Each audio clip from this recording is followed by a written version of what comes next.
இந்த ஒரு திருவிழாவை நீங்கள் மிஸ் பண்ணிட்டீங்கன்னா, ஒரு பெரிய ஆன்மீக அனுபவத்தை நீங்களே தவறவிட்ட மாதிரி ஆகிடும்.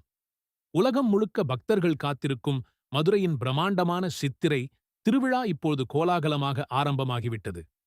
யாருக்கெல்லாம் மீனாட்சி அம்மனை பிடிக்கும் என்று கமெண்ட் செய்துவிட்டு, நமது ஆறுபடை வேலன் சேனலை மறக்காமல் சப்ஸ்கிரைப் செய்து கொள்ளுங்கள். மதுரை மீனாட்சி அம்மன் கோவில் சித்திரை திருவிழா ஏப்ரல் 19 ஞாயிற்றுக்கிழமை கொடியேற்றத்துடன் தொடங்கியுள்ளது.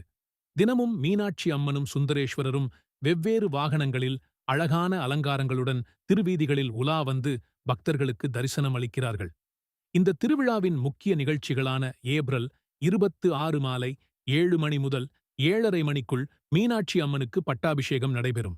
மேலும் ஏப்ரல் 27 மாலை திக் விஜயம் நடைபெறும். ஏப்ரல் 28 காலை 8 மணிக்கு மேல் மீனாட்சி சுந்தரேஸ்வரர் திருக்கல்யாணம் நடைபெறும். ஏப்ரல் 29 காலை திருத்தேரோட்டம் நடைபெறும். ஏப்ரல் 30 கள்ளழகர் எதிர் சேவை நடைபெறும். மே 1 அன்று மதுரையே குலுங்க கள்ளழகர் வைகை ஆற்றில் எழுந்தருளும் நிகழ்ச்சி நடைபெறும்.